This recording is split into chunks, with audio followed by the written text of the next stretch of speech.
Hello everyone, ছোটোখাটো mini ব্লগে তোমাদের সবাইকে স্বাগত। তো আজ যাবো আমরা সবাই মিলে ঠাকুর দেখতে। এই তো আমার মা, আমরা সবাই মিলে, মা, আমি, দিদা, বুনু, এই তো আমার দিদা।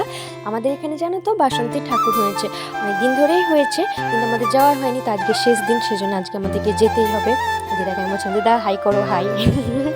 তারপরে এই তো ফাইনালি একটা টোটো পেলাম অনেকক্ষণ অপেক্ষা করার পর।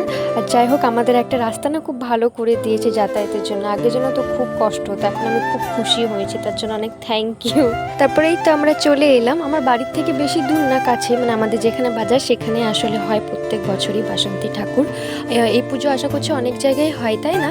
যাই হোক, আর বাইরে না কিছু মেলাও বসেছিল জানো, মানে বাচ্চাদের কিছু জিনিস, তারপর খুব সুন্দর সুন্দর পুতুল বিক্রি করছিল।